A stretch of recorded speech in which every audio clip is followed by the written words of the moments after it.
Hi, my name is Amber. Welcome back to my channel, Books and Beaches. So, we're gonna stray a little bit from the book, or not from the books, from the beaches today.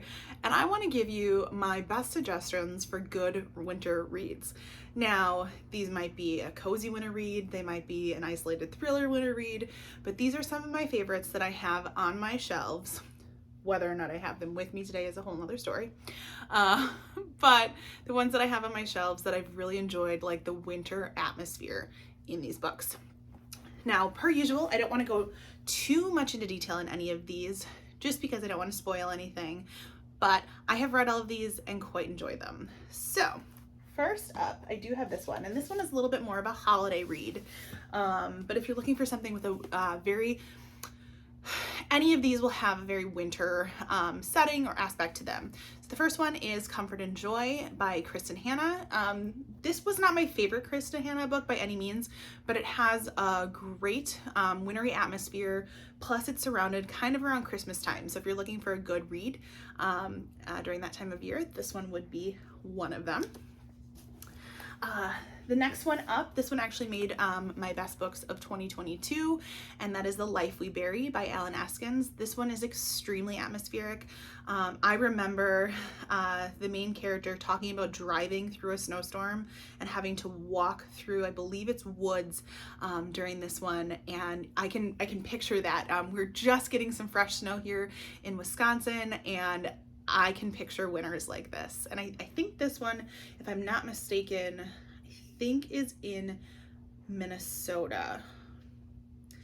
And of course, I won't be able to tell on this back, but I'm almost positive. So very, very wintry and atmospheric there. Another one that I don't have currently with me because I do believe one of my friends or family has it, and that is The Overnight Guest by Heather Gudenkauf. So atmospheric. Most of the current timeline of that book happens during a major blizzard, and I love that storyline. This is another one that made my best books of 2022. So if you're looking for something that you want to kind of like hunker down and read during a snowstorm, that would be a fantastic thriller to pick up. One that I believe I got from my friend Nicole, and I can't be 100% certain, but I borrowed this one from her, and this one takes place in Alaska. So I kind of automatically assume Alaska with kind of cold wintry vibes, even though I know that's not what it's like year round. But this was The Smell of Other People's Houses, and that's by Bonnie Sue Hitchcock. And I remember that one just being very, I guess it was Alaska vibes, but to me, that's winter vibes. And I'm almost positive that one takes place in the winter as well. So the next book, I do not have a copy of this one, and this might shock people because I'm not sure how I feel about this author quite yet, but that's Beartown by Frederick Bachman. That whole book surrounds around hockey, and I believe the book is supposed to take place in like Sweden. Could be wrong, but very wintry vibes throughout the whole thing, especially if you are from like a hockey town or anything, and there's parts in the woods, and lots of things that made it kind of atmospheric winter for me. One I do have is sitting next to me here, and this was my first experience with Alice Feeney, and that was Rock, Paper, Scissors. This entire book takes place during a snowstorm. Husband and wife look to kind of get a weekend away, and they rent, I think it's like an Airbnb, but it's a converted chapel in the middle of a snowstorm, and super creepy vibes, lots of things going on. I love a good isolated thriller, and this one did not disappoint, and you can just feel like the cold and icy vibes coming off this one. So definitely suggest that one. Another one, all based around snowstorms, which you'll notice a lot of these do, and this is more in the YA realm, but I feel like it read like an older YA, and that was Five Total Strangers by Natalie D. Richards. And the tagline on this one in the front says, "She should have never accepted that ride." This one, basically, a bunch of strangers are all stuck at the airport, and they end up deciding like, oh, let's drive. Like, we can all drive together. I think there was five of them. Duh.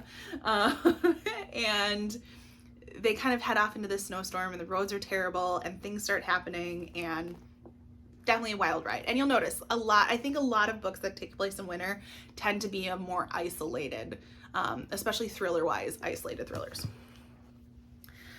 Another one that I get wintry vibes from, and this would be another really good holiday read if you are so interested, and that is The Wish by Nicholas Sparks. Now, only half of this story takes place in the winter, and I believe it's winter in New York, but right around Christmas. So I got the wintry vibes kind of from that timeline. Now, the other timeline takes place in North Carolina, so you're not going to get winter vibes from there. But this book renewed my faith in Nicholas Sparks, and I just love this book. So I don't want to say too much other than that, but good Christmassy winter vibes in that one. Let's see. Lucy Foley probably comes up on this list a lot, and this is The Hunting Party by Lucy Foley. I believe this was a company that booked a trip, basically kind of like to an Airbnb place. Oh yeah, they're in the Scottish wilderness. I'm just gonna read the back here. It says, a New Year's reunion in the remote Scottish wilderness. The beautiful one, the golden couple, the vital one, the new parents, the quiet one, the city boy, and the outsider. One of these friends is a murderer, and one won't make it out alive. And I think there's skiing involved in this. It just very, very great winter vibes. Another one, and we are going to see this author pop up on this list at least once more, and that was One by One by Ruth Ware. I actually really like Ruth Ware. I know people have differing opinions about them, but I really like her. And basically this one, it's premising, they are in, let's see, where are they? They're at a ski resort in the French Alps. Oh, so maybe this is the skiing one. I've read a couple of different isolated ones. It's a group of friends, and these are actually, now that I think about it, I think these two books are very, very similar. But still, wintry, isolated vibes, thriller. And I think this might be a take on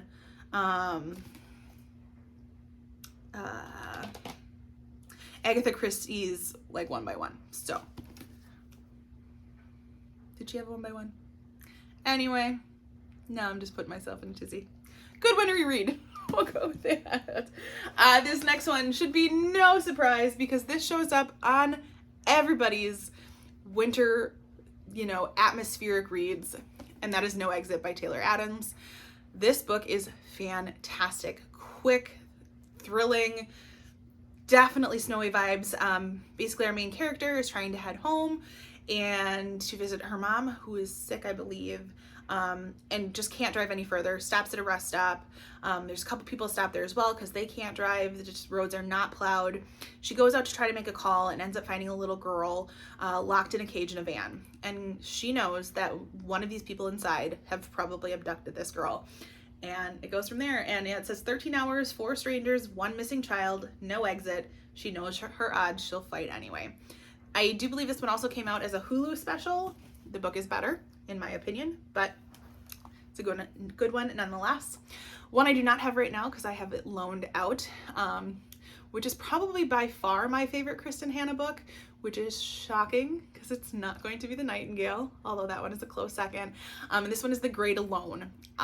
Based in Alaska, post-Vietnam, a lot of PTSD, and a family takes off to go live in the wilderness of Alaska, and a lot of cold, snowy Alaskan vibes with that one, and I just love that story. So, my favorite Kristen Hanna. Another one that I must have loaned out to a friend because I don't have it on my shelves and I haven't checked my list is An Unwanted Guest by Sherry Lapina. This one, another kind of isolated thriller. A group of people are all at an Airbnb. They don't necessarily know each other, and I believe this one is in New York. And hour by hour, people start dying, and it's snow and cold outside. They're kind of stuck, and so they know one of the people that are there is the killer. They just don't know who. So great atmosphere on that one. Another one, if you're looking kind of for a holiday light winter-based read, and I have this one, I just don't know where I put it, is In a Holidays by Christina Lauren. Love that author duo. This is basically a Groundhog's Day retelling where this woman is reliving the day or actually the couple days that she spends with her family and good family friends of theirs until she feels like she gets it right. So kind of a fun, sweet, romantic one, but definitely winter vibes in that one. And then last but not least, like I said, Ruth Ware was going to make another appearance on here, and this one is in a dark, dark wood. I know this book gets mixed reviews, but I really liked it. I believe it's a bachelorette weekend kind of gone wrong. And the thing I remember about this one is they talk about the windows in this place and how it's just like one wall glass of windows where you can see out and they're watching the snowstorm, but they realize like, you can't see anybody out there, but somebody can see in. So I really liked it. Yeah, so all of these books have like a snow wintry vibe. A couple of them have a holiday vibe to them, but those are some of my favorites when it comes to good winter reads. Do you have any suggestions? Are there books on this that weren't on this list that you think should be, or things that I should pick up? Please let me know in the comments below. As always, if you enjoyed this video, feel free to like and subscribe, and I will see you next time.